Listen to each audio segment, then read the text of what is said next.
हे गुणवंती रसवंती हे सतवंती रसवंती हे शोषाये विनती हे रक्षोला रसवंती हे दुख भंजन सुखदाती हम सुख तेरा दिन राती जो तेरी महिमा गाए हम मांग बुराते पाए जो तेरी महिमा गाए हम मांग बुराते पाए नगर आँख तेरी ओर निहारती हमने तेरा मंदिर आके दिया बाती फोटो की है थालियाँ बोल बोल बाती जीवा तेरा नाम पुकारती आरती हो मैया हो जो कावाली माँ तेरी आरती तेरा मंदिर आके दिया बाती फोटो की है थालियाँ बोल बोल बाती रो रो जीवा तेरा नाम पुकारती आरती हो मैया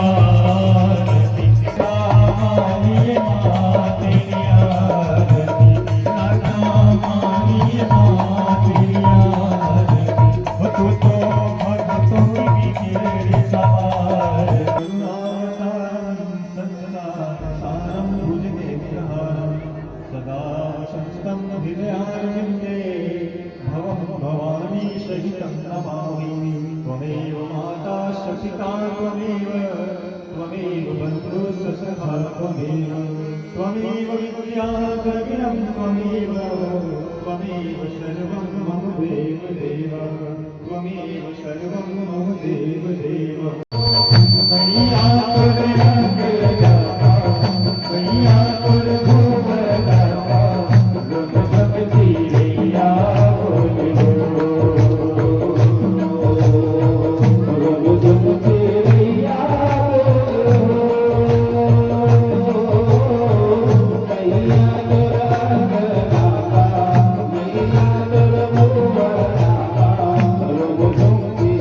Yeah.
जगत जननी की कथा को गा रहे हैं और आप सभी भक्तगण ये सौभाग्य प्राप्त कर रहे हैं। बड़े शांत चित्त से, बड़ी श्रद्धा से, एकाग्र मन से इस स्थान पर विराजित होकर के और मां जगत जननी की कथा को सुने। तो कल की कथा में हमने सुना कि किस प्रकार से महामुनि सुखदेव जी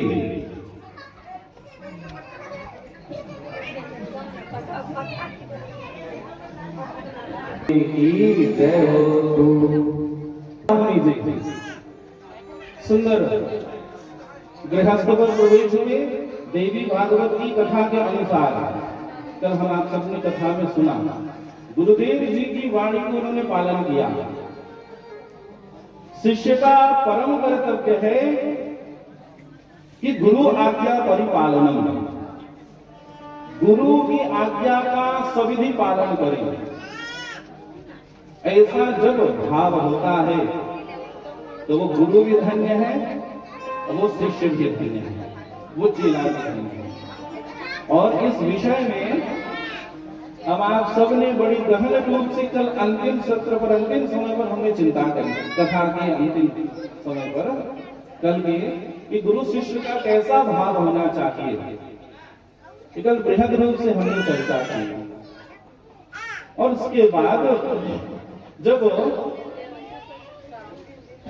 महात्मा सुखदेव जी विवाह करके फिर 4 पुत्र और 1 पुत्री के रूप में 5 संतान के जीवन में आना हुआ, तब बिटिया का बेटों का विवाह करके और फिर वो भगवान नाम गाने के लिए वो भगवान आश्रय में लीन हुए।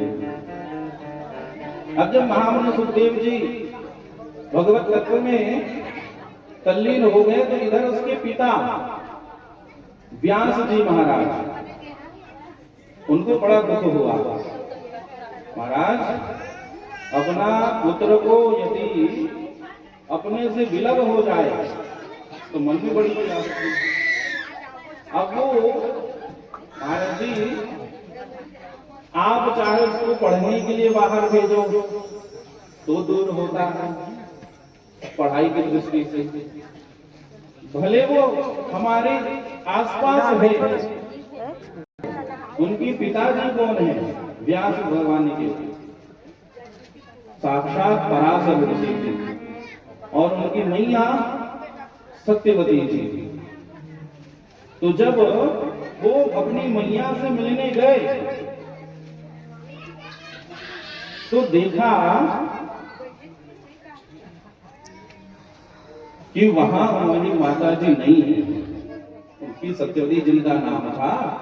तो पिताजी से पूछा, सत्यवती के पिताजी दासराज,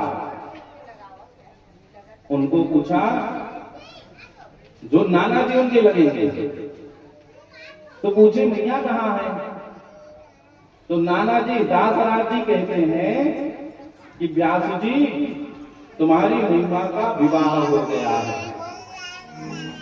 अरे, हमारे पिताजी तो पराशर जी हैं, फिर मैया सत्यवती जी हैं, तो उनका विवाह किसी और से हो गया है, ये कैसे?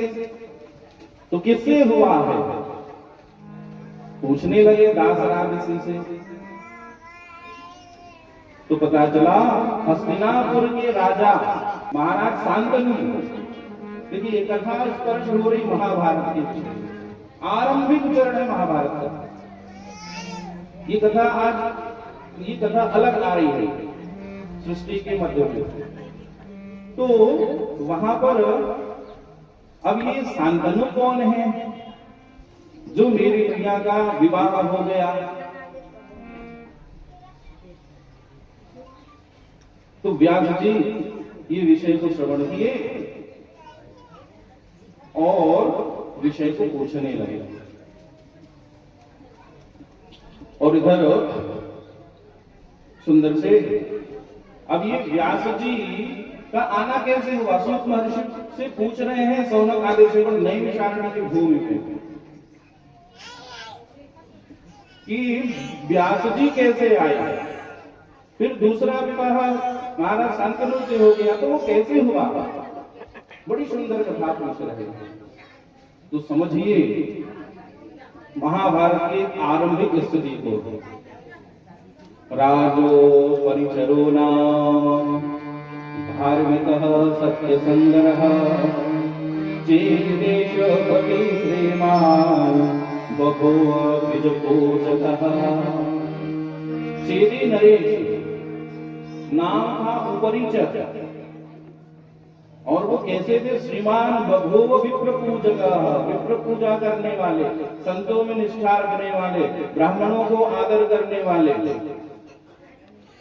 और ऐसे धर्मात्मा राजा उनकी धर्मपत्नी थी। वैसे ही तस्या भार्या वरारोहा गिरिका नाम सुंदरी, गिरिका नाम की उसकी धर्मपत्नी थी। वो भी महाराज जी की तरह है, बड़े धर्मात्मा, बड़ी विमलात्मा। अब एक समय ऐसा अवसर आया कि महाराज जी मृगया करने वन में गए। क्षत्रिय धर्म है, पशु पक्षियों को मारने वन में जाते हैं। हाँ, घोड़ा में बैठ करके अस्त्र शस्त्र लेकर के और वन में जाते हैं। तो महाराज जी जब मृगया करने, आखेट करने वन में गए, तो वन में गिरिका का स्मरण करते हुए, अपनी धर्मपत्नी का स्मरण करते हुए वहां पर काम भाव जागृत हुआ, और उसका तेज जो है स्खलित हुआ, और तेज स्खलित हुआ। और ऐसे धर्मात्मा राजा का तेज व्यर्थ जाने वाला नहीं है। वट पत्र के ऊपर में वो तेज समाहित हुआ, और वह तेज अमोघ था। उसको एक बाज ले गया उठा के तेज को, और अंतरिक्ष की यात्रा कर रहा है चोंच में पकड़ कर। अब दूसरा बाज देखा उसको, चाले जा रहे हैं। अब वो झपट्टा मारे महाराज। अब जैसी झपट्टा हुई तो वो तेज वहां पर जो है समुद्र पर गिर गया। आद्रिका नाम की मछली उस तेज को वो ग्रहण कर ली। दोनों बाजों के मध्य पर जो भिड़ंत हुई, और उस तेज को आद्रिका नाम की मछली मत्स्य उसको ग्रहण करी, और वो मत्स्य ग्रहण करी तो वो गर्भवती हुई। अब वो चेदी नरेश जी के यहाँ आई, और वो महाराज के यहाँ आए। तो 10वें महीने महाराज जी जब उसको चीरा, तो वो वहां से एक कन्या जोड़ा। यहाँ पर श्लोक कह रही है युग्मम विनिश्रितम तस्मादुरात्मा मानुषाकृते बालः कुमारः शुभगस्तथा कन्या शुभानना। युग्मम, युग्म किसको कहते हैं? जोड़े से आना, मतलब एक लड़की और एक लड़का, इसको कहते हैं युग्म। जन्म होना, जिला हम कई जन युवा लड़का है ना, लेकिन शास्त्र की भाषा में युग्म कहते हैं उसको। और कैसा हुआ कि वही जब कन्या बड़ी हुई तो उसका नाम सत्यवती हुआ, और वही जो पुत्र था उनका नाम विराट हुआ, विराट नरेश। अब वो मत्स्य के उदर से आई, तो महाराज मछली का गंध उसमें आता था उस कन्या को, वो तो उस कन्या का नाम हो गया मत्स्य गंधा। मत्स्य का गंध उसमें आती, क्योंकि उसी के गर्भ से आए, तो उसका नाम हो गया मत्स्य गंधा। अब महाराज दासराज जी उसका पालन करने लगे, और पालन करने लगे। और एक बार अब दासराज नाविक खेवैया जमुना जी में नाव चला था। अब वो सत्यवती वहां पलने लगी, बढ़ने लगी। एक समय महर्षि पाराशर जी आए तीर्थाटन करते हुए। हम लोग जाते हैं ना तीर्थ करते हुए, तो सब नदियों का दर्शन स्नान सब करते हुए जाते हैं तीर्थ में दर्शन करते। वैसे ही महर्षि पाराशर ऋषि जी आए, और वो आए और पार होने का अवसर हुआ। नाविक अब पता चला निषाद राज जी और दासराज जी वो प्रसाद पा रहे हैं, सत्यवती जी उस कार्य को कर रही है। तो उनसे जब बैठ करके पार होने के लिए गए तो इतनी लावण्यता से परिपूर्ण थी वो सत्यवती, इतनी सौंदर्यता से परिपूर्ण थे कि पराशर जी जब नाव में बैठे थे यमुना जी पर, तब उसके सौंदर्य को देख करके, लावण्य को देख करके मोहित हुए। और यहाँ कथा कह रही है भागवत श्रीमद देवी भागवत की कि दक्षिणेन करेणा मस्पृशत् दक्षिणे करे, उन्हें दक्षिण कर से उसको स्पर्श किया, वो मत्स्य कन्या को, मत्स्यगंधा को, सत्यवती को। अब वो डरने लगी, महाराज ये तो मर्यादा के विरुद्ध है, आप साक्षात महात्मा हो और हम मत्स्यगंधा हैं। तो कहे देवी ये समय मुझसे करा रहा है, आप इस बात को अन्यथा न ले, समय मेरे से ये काम करवा रहा है और आगे चलकर ये बहुत बड़ा जो है विश्व का कल्याण होगा। देश को धारण करें तो कहने लगे ये तो अन्याय होगा महाराज, सब लोग पार्षद जी कितना आपका नाम है, सब लोग आपकी निंदा करेंगे, एक मत्स्यगंधा के साथ आप जो है संसर्ग करेंगे तो कितना अपमान का विषय होगा। तो कहे ऐसा कुछ अवसर नहीं होगा, यह जो दिन प्रतीत हो रहा है मैं अपनी शक्ति से इसको अंधकार में परिवर्तित करता हूँ और इस संसर्ग से, इस तेज से दिव्यतम पुत्र का आना होगा तो जगत का कल्याण करेगा। ऐसा करके फिर आपका कन्यत्व भी नष्ट नहीं होगा, मैं आपको वचन देता हूँ। ऐसा कहे पाराशर जी। और उसके बाद वहां पर जो है तेज जो है स्थापित हुआ, संसर्ग हुआ, उनकी कृपा उस पर वर्षी पाराशर जी की। और उसके बाद जो है सत्यवती आई, दासराज जी को ये विषय मालूम हुआ और समय जैसा गया और कथा कहती है 9 मास और 13 दिनों में उन्हें द्वीप पर, उसी जमुना जी के द्वीप पर वहां से साक्षात कृष्ण द्वैपायन जी का आना हुआ है। बोलो व्यास नारायण भगवान की जय हो। कृष्ण द्वैपायन श्याम स्वरूप में थे और द्वीप में हुए जमुना जी की, तो इसका नाम हुआ कृष्ण द्वैपायन। इसी को हम लोग व्यास जी कहते हैं। यही वेदों का कुछ सुंदर विस्तार हुआ और धर्म की जो है उसके माध्यम से और सनातन वैदिक धर्म का जो है संरक्षण संवर्धन हुआ। और उसी व्यास जी के मुखारविंद से परीक्षित का पुत्र जन्मेजय जी देवी भागवत की कथा सुनी। जैसे भागवत की कथा सुखदेव जी से परीक्षित जी सुने, व्यास जी के पुत्र सुखदेव जी और जन्मेजय के पिता को कथा सुनाई है और सुखदेव के पिता व्यास जी परीक्षित के पुत्र को जो कथा सुनाई, उनको भागवत जी और इनको देवी भागवत। तो उनको परीक्षित कहते हैं सुनने वाले को और इनको जन्मेजय कहते हैं। जो देवी भागवत की कथा सुनने के लिए जो मुख्य श्रोता बैठे रहते हैं ना, उनको जन्मेजय कहते हैं, क्योंकि व्यास जी जन्मेजय की कथा सुनाई। जैसे हम इस स्थान को व्यास नारायण भगवान व्यास स्थान कहते हैं और जयकारा भी लगाते हैं हम आप सब, क्या बोल व्यास नारायण भगवान।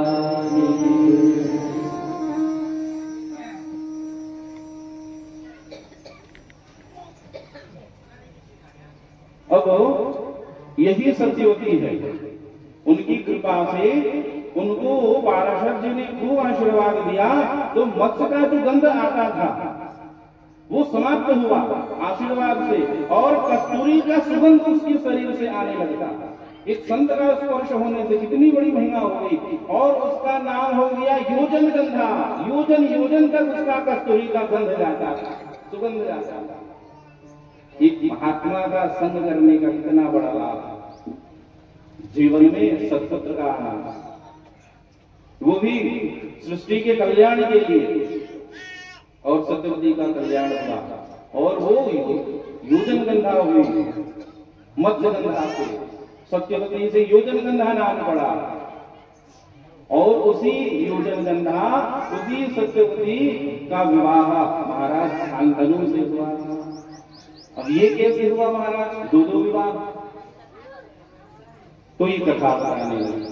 देखिए महाराज शांतनु जी हस्तिनापुर के राजा, हस्तिनापुर काला का थे ये जो हम देखते नहीं दिल्ली है, दिल हम आजकल काय का था दिल्ली है, दिल वालों के दिल्ली के थे है ना, भगवान गौरी के वंश में जो शांतनु और सत्यवती महाराज जब भ्रमण में आते अपने साथी के साथ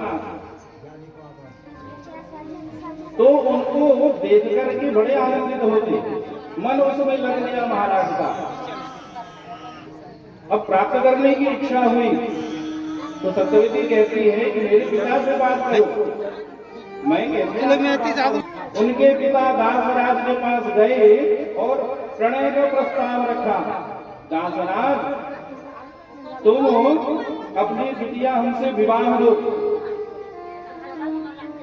तो दासराज कहे प्रभु ये तो परम सौभाग्य की बात है, परंतु मेरा एक भाव है, आपका मन ऐसा है विवाह करने को तो मेरी भी एक इच्छा है महाराज। तो कहे कि बताओ सारी इच्छाओं को पूर्ण करने वाला। तो कहने लगे कि दासराज कि हे महाराज संतान आएगा वो हस्तिनापुर का राजा बनेगा, ये वचन दो तभी हम विवाह करवाएंगे। बोलो भक्तवत्सल भगवान की। आज हमारी माता जी भी आज पधारी है और बड़ा सौभाग्य है हमारा। बोल व्यास नारायण भगवान की आकर के विराजे और बड़ा कथा श्रवण करें। बिटिया से विवाह करोगे तो उसके आंगन से जो पुत्र आएगा वो राजा बनेगा, ये मुझे वचन दो तब मैं अपनी बिटिया भी आऊंगी, अन्यथा नहीं। शांतनु महाराज संकोच में। क्यों? क्योंकि हस्तिनापुर का युवराज तो देवव्रत को जो है बनाकर रखे हैं, तो बिना वचन दिए शांतनु आ गए। ये मेरा कार्य नहीं, मैं अपने बेटे से न्याय कैसे करूंगा, मैं तो उसको वचन दे करके रखा हूँ। और महाराज जी बड़े उदास महाराज रहते, राजपाट में कोई मन नहीं लग रहा है। सारथी से देवव्रत जी पूछे कि पिताजी रोज जमुना तट पर जाते हैं और आप लेकर के जाते हो आते हो और महाराज जी का ध्यान राजपाट में नहीं है, कैसे नहीं है बताओ। मैं पिता से तो इस विषय में नहीं पूछ सकता क्योंकि मर्यादा है। तो सारथी जो था वो कहने लगा देवव्रत जी मेरी भी मर्यादा है क्योंकि मैं सारथी हूं आपके पिता का, तो मैं उससे है ना छल कैसे करूं। परंतु आप इस भाव से पूछ रहे हैं तो मैं आपको बताता हूं। पिताजी को मैं लेकर के रथ में जमुना जी के तट पर जाता हूँ और वहां सत्यवती है दासराज की पुत्री जिससे नेह लगा बैठे हैं महाराज जी। तो सबको ये बात भी पता चली कि विवाह का भी विषय हुआ, लेकिन महाराज जी से एक शर्त हो गया। उस शर्त के कारण आपके पिता वापस लौट आए और वो शर्त क्या था कि सत्यवती जी से जो पुत्र होगा वो यहाँ का राजा होगा।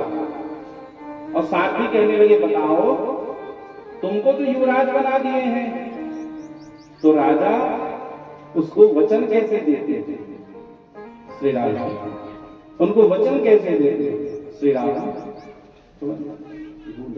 तो लगा आज पिता मेरे व्यथित हैं तो इस कारण राज्य के पदभार ग्रहण करने के लिए, तो ऐसा राज्य भी कोई काम का नहीं जिसके पिता के नेह के आड़े आ रहा हो। पिता को सुख देने के लिए पुत्र देवव्रत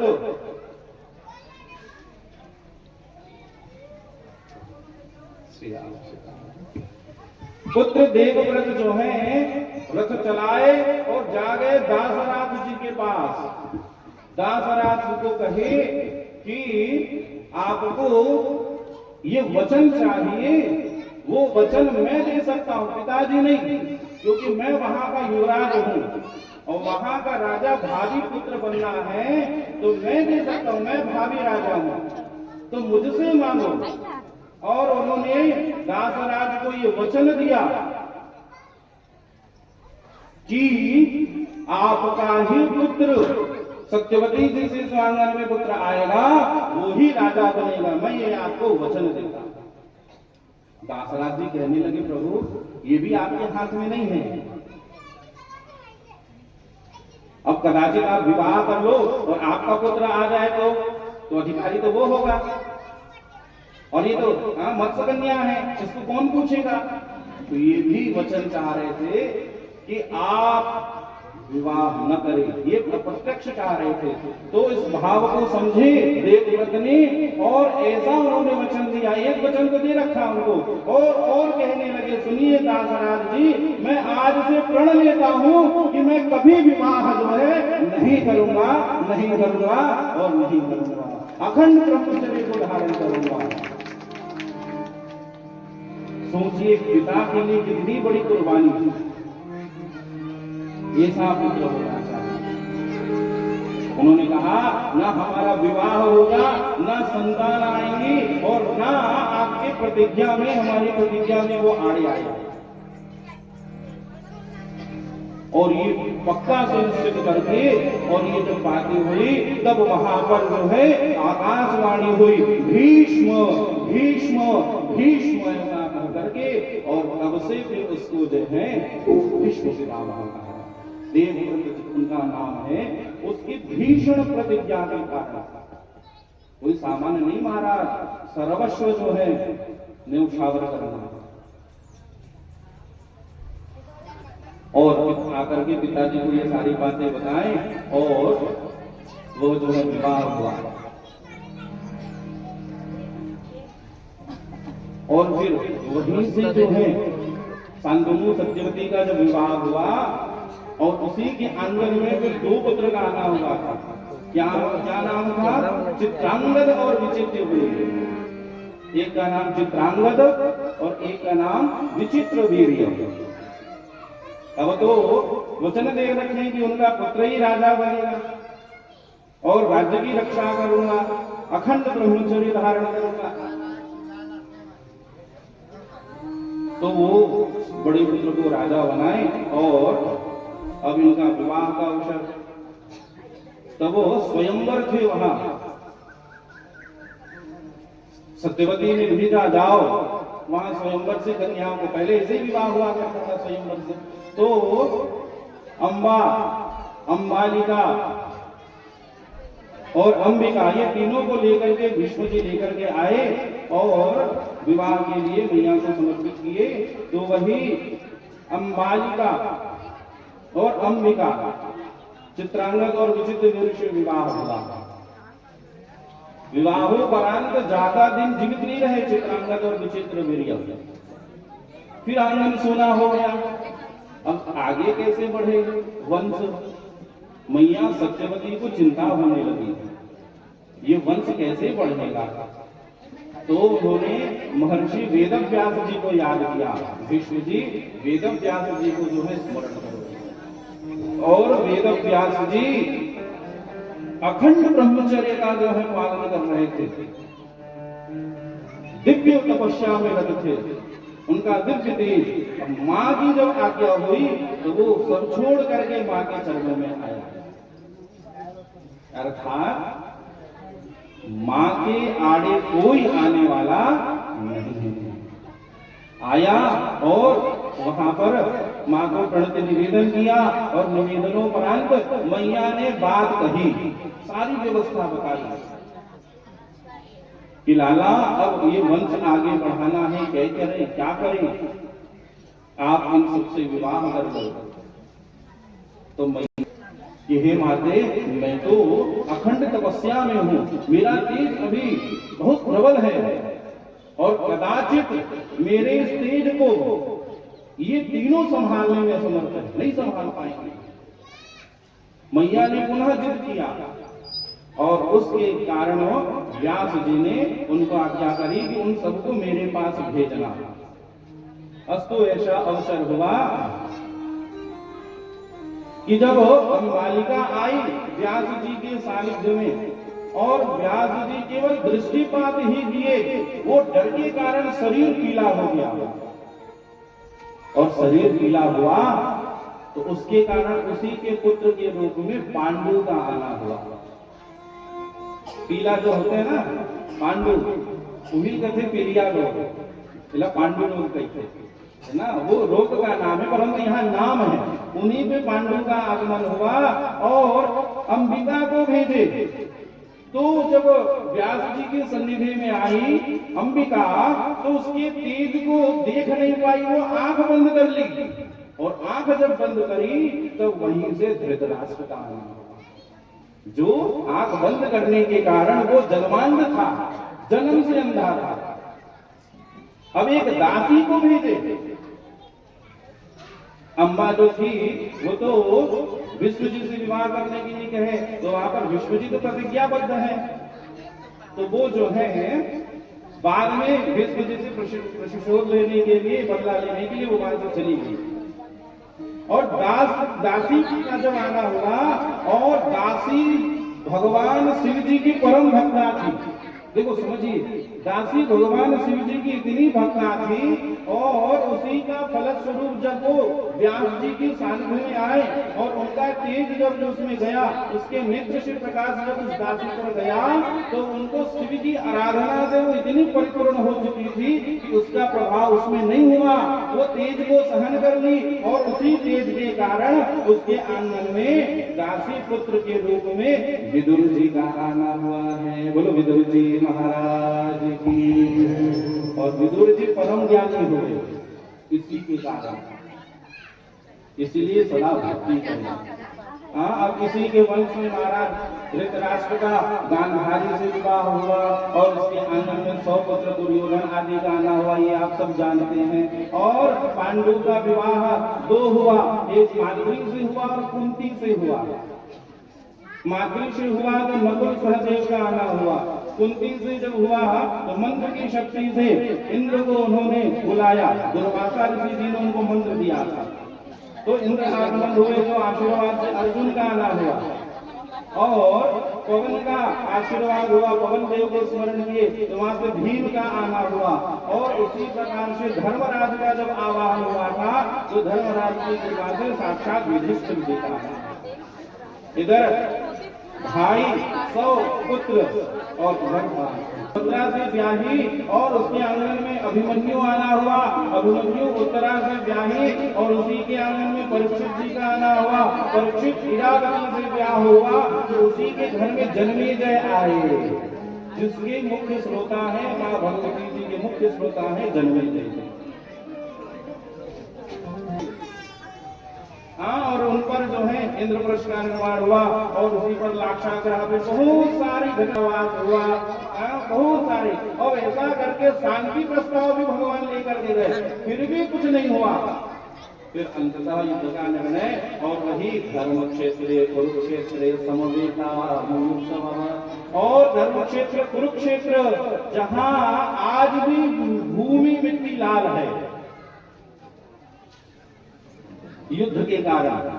इतना भीषण युद्ध महाराज, कोई अछूता नहीं था उस युद्ध से, कहीं ना कहीं सेना में था, सम्मिलित थे लोग। और महाराज जी, और ऐसा ठाकुर जी ने कितना धर्म युद्ध करा करके और धर्म की संस्थापना करी। भगवान का आगमन इसीलिए होता है,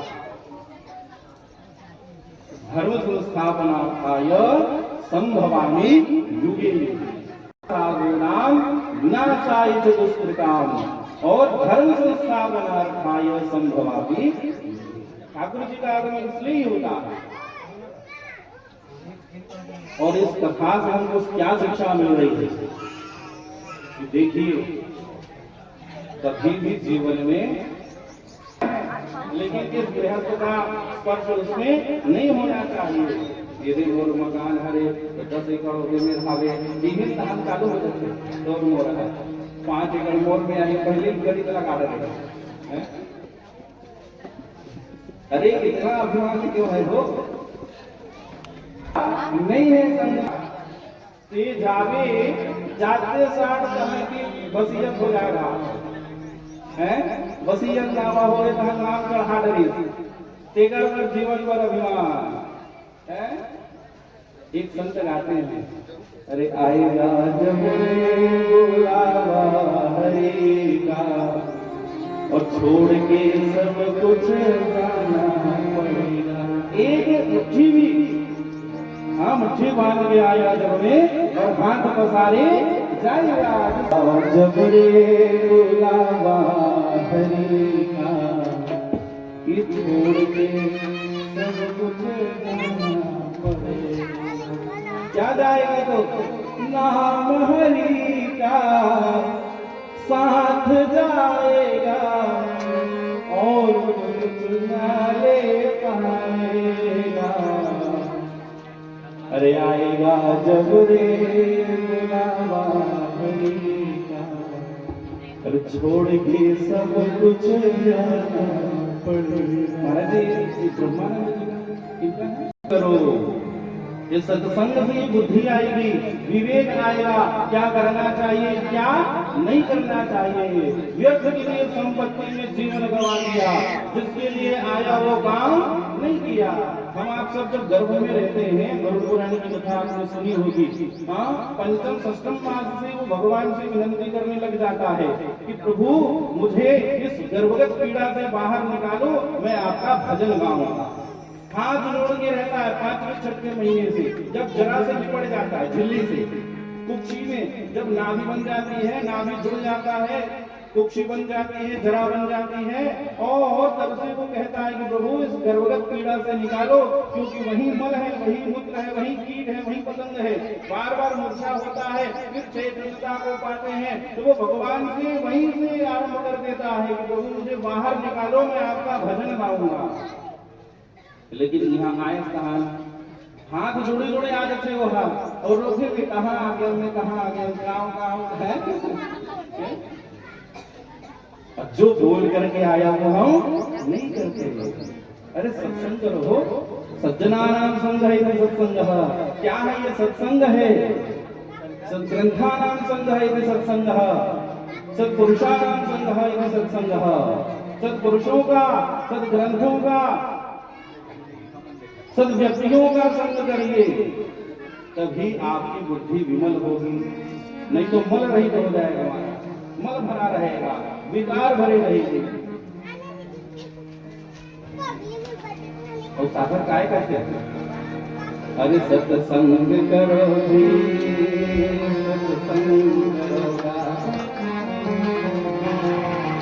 अरे सिया राम भजन गाना। अरे कावर आए हस्तेला गरुड़ पुराण कहा था, तो वो गरुड़ पुराण के कथा का साधक करो। अब यहाँ आए हो, ये मानस कल्ला पाए हो, और ये गीत का भी वो दादाजी रचना करेगा, तो फिर भी सुन जाना चाहो। ये मानस कल्ला पाकर और सिया राम भजन गाना, ये मानस कल्ला पाकर और सिया राम भजन गाना। तो क्या करना है हम आप सब? ये संपत्ति में मन जुड़े रही, तुम्हारा कल्याण होने वाला नहीं। तेकर बर जो है क्या करेला कि हम सत्संग करेला कि, तो कैसे हमको भाव पता चले? ये भजन के माध्यम से आप श्रवण करें। क्या कहते हैं? सत्संग करो जी, सत्संग करोगा, सत्संग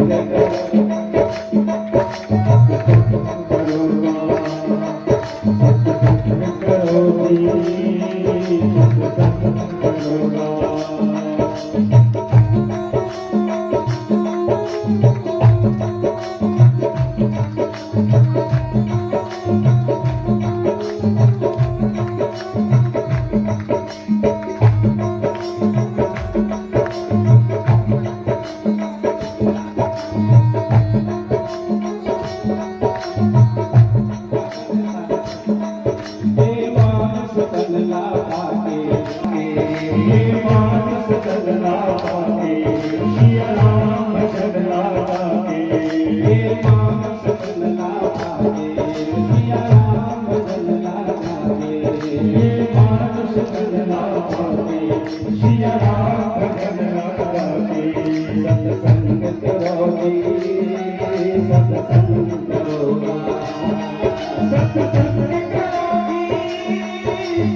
और ये गीत भी शिक्षा दे रही है।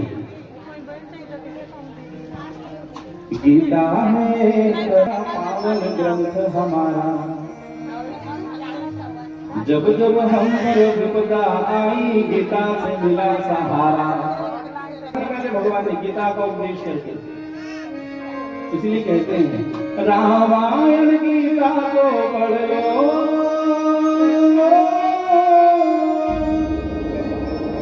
रामायण गीता को पढ़ लो, 19 दिन भजन करोगा, सत्संग करो। कितना बड़ा संदेश है। कथा कितनी बड़ी महिमाकारी है कि छोटी छोटी बातों में लेकर के विवाद भजन में लगवाना, जो है आनंद में।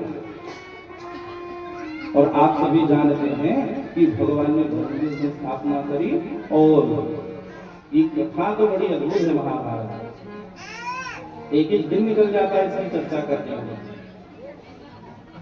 तो हम महाभारत की इस कथा को यही प्रणाम करते हैं। और पुनः आपको पीछे भगवती जब कर रही थी तो वहां पर पुनः ब्रह्मा जी को आविर्भूत करी और कहा कि आप सृष्टि करो। तो ब्रह्मा जी सृष्टि में लग गए और ब्रह्मा जी ने सनत कुमारों को सृष्टि करी। प्रथम 4 कुमारों को सनत, सनंदन, सनातन, सनत कुमार। इनकी जब कहे को नहीं करेंगे हम तो भजन करेंगे, राम राम करेंगे। श्री राम जय राम जय जय राम, श्री राम जय राम जय जय राम, श्री राम जय राम जय जय राम, श्री राम जय राम जय जय राम, श्री राम जय राम जय जय राम, श्री राम जय राम जय जय राम। वो भजन करेंगे, सृष्टि के प्रपंच में पढ़ने वाले नहीं है। अब ब्रह्मा जी बिना पारज्य भी तो नहीं करे, अब कैसे करी जाए। मानसिक सृष्टि आरंभ हो गई, 10 प्रकार के ऋषियों को उन्होंने उत्पत्ति करी। अब उनको भी कहा पारज्य, तो वो भी कहे कि हम भी भजन करेंगे। अब क्या होगा महाराज, जिनको बोलो वही भजन, जिनको बोलो वही भजन है। दाई दादा लपड़ चिंता रहती, कहीं बाबा मत बन जाए। कहूँ तो वो चिंता को कहाँ माता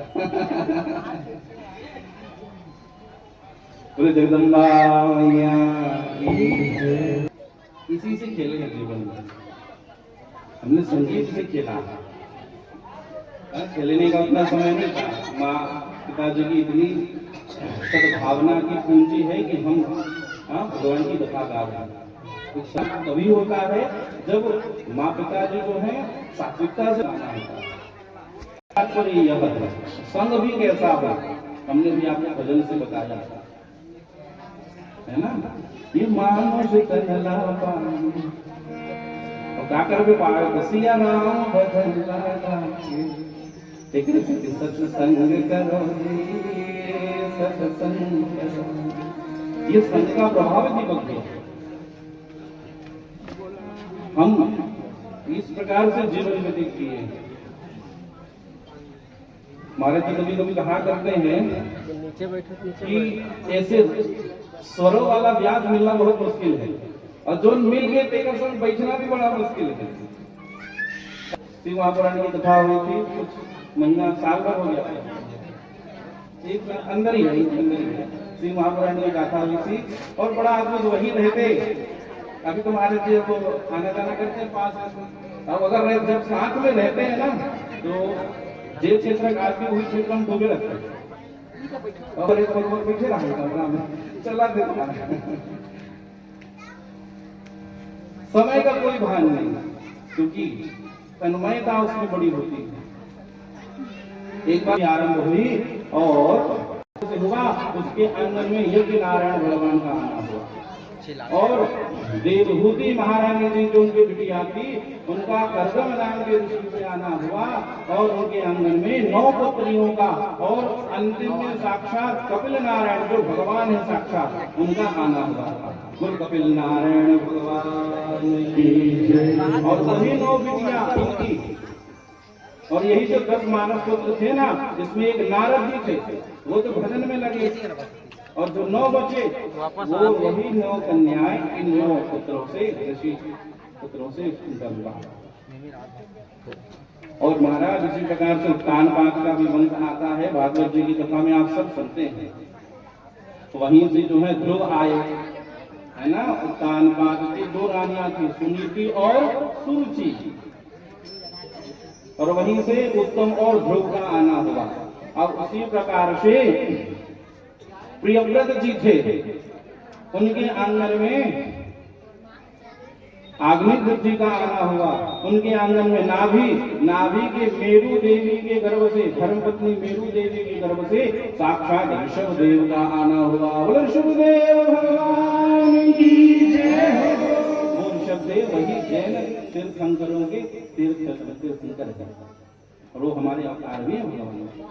और उन्हीं के जयंती धर्मपत्नी से फिर वही 100 पुत्र का आना हुआ, जिसमें सबसे बड़े पुत्र थे भरत जी महाराज।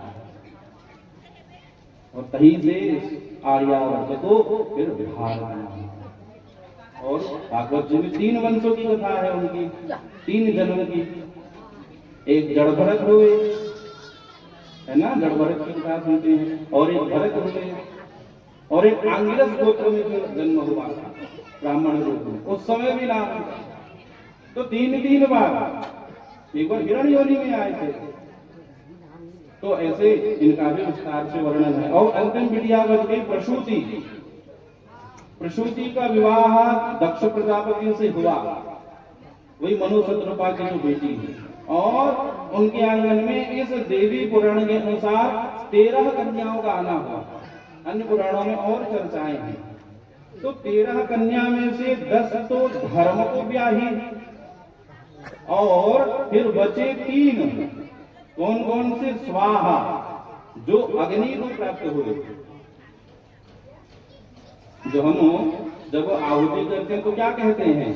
स्वाहा स्वाहा स्वाहा। अब इसकी विधि सुनिए। हम किसे करते हैं? स्वाहा स्वाहा स्वाहा।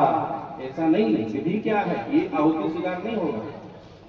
स्वा में उठाना है और हा में छोड़ना है। स्वाहा विराम होना। स्वाहा स्वाहा अंतर है ना, स्वाहा स्वाहा, और इसमें स्वाहा, स्वा में मुख खुले और हा में वो ग्रहण करते हैं, अग्नि को मुख है वो खुलेगा और बंद होगा, तो उस समय पर आहुति जाएगी, ग्रास जाएगा, वो उनका भोजन है। हम आप सुबह यही चर्चा कर रहे थे है ना, आप भोजन प्रसाद देवताओं को इस माध्यम से दे रहे हैं, तो आप बड़ी श्रद्धा से किया करें, विधि पूर्वक किया करें, तो आपको पुण्य मिलेगा, और नहीं तो करके स्वाहा स्वाहा कर दो, फल मिलने वाला नहीं है। विधि करें तभी फल मिलेगा। तो वही स्वाहा अग्नि को व्याधि, और स्वधा पितरों को, हम जब पितर को करते हैं तो स्वधा, तस्मै स्वधा, जल करते तो तस्मै स्वधा, तस्यै स्वधा। अब जो बज गए सरे अनुरूप दामाद नहीं मिला है, और पितामह है उनकी बात माननी पड़ती थी, अपने से बड़ों की बात मानना पड़ता है।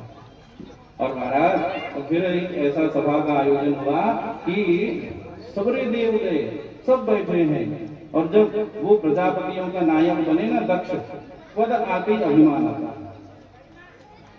और अभिमान आया तो वहां पर जब राजा अब आए, प्रजापतियों का नायक आए, तो सबने स्वागत किया खड़े होकर के, लेकिन छोड़ ब्रह्मा विष्णु महेश ने। अब ये तो मेरा दामाद है, दामाद तो पुत्र के समान, इसको तो सम्मान करना चाहिए, ब्रह्मा विष्णु तो चले बड़े हैं। तब क्रोध आकर के वहां पर भोले बाबा का अपमान हुआ, और वहां से बहुत सारी चीजें हुई। भागवत जी का नाम बड़ा विस्तार से वर्णन है। भोले बाबा किसी को कुछ न बोलते हुए वो वहां से आ गए, कैलाश में बड़ा आनंद है। और मन से भगवान ने सती जी के विषय पर जो है उसको बताया भी नहीं, आभास भी होने नहीं दिया। इधर विमान जाने लगा, पता चला कि ससुर के यहाँ यज्ञ हो रहा है, तो बिटिया सती पूछने लगी मैं भी जाऊं, तो वहां पर भोले बाबा मना कर रहे, और मैया हट करने लगी, तब भोले बाबा को बताना पड़ा कि मेरा वहां अपमान हुआ था, और जहां अपमान हो वहां जाना नहीं चाहिए। तो देवी सती कहने लगी प्रभु इतना अपमान और मुझे आज तक आपने नहीं बताया। तो सूत महर्षि से पूछते हैं सारे ऋषिगण की ये अपमान कैसे हुआ, ये हमको कथा बताओ। तो सुंदर से हम मानस जी की सुंदर आश्रय लेते हुए कथा को श्रवण करेंगे। क्या कहते हैं गोसाई जी मानस में, ये कथा को आप श्रवण करिए, क्या कह रहे हैं। एक बार त्रेता जुग माही, और समूह गए भले सिपाही। एक बार त्रेता जुग माही, एक बार त्रेता जुग माही, शंभु गए भजर सिपाही, शंभु गए भजर सिपाही, शंभु गए भजर सिपाही।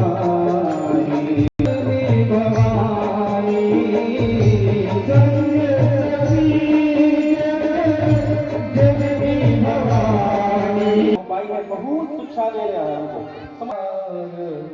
त्रेता जुग माही, शंभु गए, जाने के लिए एक ही संबोधन किया। कौन गए?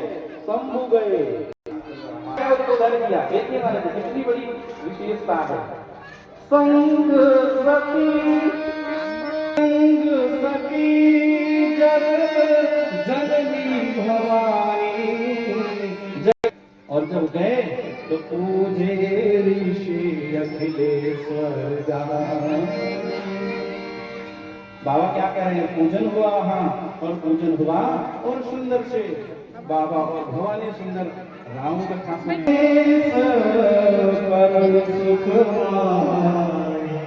बोले बाबा तो बड़े आनंद से नारद जी की प्रेरणा से तो जीवन में संत का आना भी चाहिए। तो कथा क्या कह रही है, आप खाली होकर के बैठो तभी करोगे उसमें। बोले बाबा खाली होकर के बैठे और हृदय में भरा है ना, वो कथा आने वाली नहीं है। और क्या भरा है वो आप समझ रहे हैं, यही रात भरा, यही भेद भरा, यही ऋषा भरी, अरे क्या कथा सुनो हिस्सा ये सब भरे है। तो कथा समझ में आने वाली नहीं है। एकाएक नानचुक लैका का है भाई के दान कथा आने वाली नहीं है। भोले बाबा जी बड़े आनंद सुने, लेकिन माँ भवानी में जो है संशय हुआ। ये कथा सुनाएंगे भोले बाबा जो सुन रहे कैसे उल्टी गंगा बह रही है। तो क्या कह रहे हैं, कहत सुनत रघुपति गुण गाथा, कछुक दिन कहाँ रहे रघुनाथ। सुन करके फिर रहे वहां और मुनि सन विदा मांगी त्रिपुरारी, चले भवन चौपाई में दर्शन करो। मेरे कहने का तात्पर्य समझिए, जब भोले बाबा गए खाली थे तो कोई विशेषण नहीं, मैया गई तो जगत जननी भवानी, क्योंकि भरा हुआ है अंदर। अब भोले बाबा सुने, मैया सुनी नहीं, क्योंकि खाली नहीं हृदय तो सुने कैसे। और जब वापस आए तो भोले बाबा का विशेषण देखिए, क्या मुनि सन विदा मांगी त्रिपुरारी, क्या संबोधन में त्रिपुरारी जगत की अभियंता वहां से चले। और जब सुनने गए थे तो क्या कहे, शंभु गए कुंभ, केवल शंभु कहा। इसलिए जो कथा सुनते हैं ना, रसिका भूमि भावों का, रसिक लोग ही, पिपासु लोग ही भगवत कथा का आस्वादन करते हैं और वही परमानंद में रहते हैं। इसीलिए भोले बाबा को किसी से कोई समय नहीं, वो तो खाली श्री राम जय राम जय जय राम, श्री राम जय राम जय जय राम, वो इसी में आनंद रहते हैं। और महाराज यहाँ विशेषण कर दिए, कौन वहां से सुन करके आए, मुनि सन विदा मांगी त्रिपुरारी, और सती को चले भवन संग दक्ष कुमारी। अब आए मुनि संग प्रभु के संग, तब कौन आई, दक्ष की कुमारी। दक्ष को अभिमान था ना, वो अभिमान की बेटी आई दक्ष कुमारी। अब वो नहीं बोला, जब जाते समय बाबा ने कहा, क्या कहा था, संग सती जग जननी भवानी। यहाँ संग सती जग जननी भवानी ये विशेषण था, लेकिन अभिमान आया ना तो ये सब हट जाता। अभिमान आया तो पद जाते देर नहीं है। और जब आए महाराज चले भवन संग दक्ष कुमारी। दक्ष कुमारी आई, भवानी नहीं आई, जगत जननी नहीं आई। और भोले बाबा गए थे तो त्रिपुरारी बन के आए, इसीलिए ना छोटा बन गया। बड़ा नंबर झंझट सोचो में बहुत स्नेह मिलता है, बड़े बहुत चिंता रखते हैं, दिला दी से करना है, बहुत सारी चीजें हैं। कोई अभिमान से बड़ा नहीं बनता। अरे बड़ा वो है जो छोटों को भी बड़ा बना दे, वो बड़ा है जो छोटों को भी बड़ा बना दे। ऐसा बड़ा विकास काम का हाँ, जो जिसको फिर नीचे गिराया, सबको आगे लाया, तब आप महान हुए। क्या कह रहे हैं? मुनिशन विदा मांगी त्रिपुरारी, और क्या हुआ? चले भवन संग दक्ष कुमारी। और ये सब ना सत्संग से मिलेगा, और लिख कर कथा बोलेगा ना तो मिलने वाला नहीं। कुछ भैया हमारे यही कहते हैं, नारायण तेरा तो जन्म जन्म का नाता रहा होगा, जो कथा लिखने वाला भी था, कितना तुम्हारा सब जाती। ये सब जो है गुरु कृपा है, सब गोविंद की कृपा है। मैंने कल भी आपको कहा था ना, गुरु का हाथ सिर पर हो बलाए नहीं सकती, तेरे पाँव की माटी मुझे चंदन से प्यारी। महाराज जब सच्ची निष्ठा आएगी ना, तब ये चीजें आती हैं। क्या कह रहे हैं? मुनि सन विदा मांगे त्रिपुरारी, और चले भवन संग दक्ष। देखिए यहीं से बातें समझ में आ जाती है। और महाराज यही अवसर उसी समय फिर हरि रघुवंश लिंग अवतारा। जो इष्ट है, जो सदा भोले बाबा श्री ठाकुर जी का नाम लेते रहते हैं, वही उस समय जो है अवतार लिए थे श्री रघुनाथ जी, और यही दंडक वंशी को जा रहे थे। ऐसा जब उनको समझ में आया तो मन में आ गया कि हम जिसकी कथा सुने, पास उसका हमको दर्शन हो जाता है, दर्शन हो जाए। ऐसा जैसा भावना आई, तैसे भगवान ने लीला करी, और साक्षात शंभु को, भगवान को, त्रिपुरारी को श्री रघुनाथ जी का दंडक वन में विचरण करके दर्शन हुआ है। श्री सीताराम चंद्र भगवान की जय हो। और क्या कहे? जय सच्चिदानंद जग पावन, अस कहीं चले मनोजन सावन। जय जय का भीड़ पड़ी है भारी, तेरे भक्त जनन पर माता भीड़ पड़ी है भारी, तेरे भक्त जनन पर माता भीड़ पड़ी है भारी। ये दानव बल पर टूट पड़ो, दानव बल पर टूट पड़ो, आकर के सिंह सवारी शासा सिंहों से बलशाली, अष्ट भुजाओं वाली दुष्टों को बल दे संहार दे। ओ मैया हम सब भूताने तेरी याद में।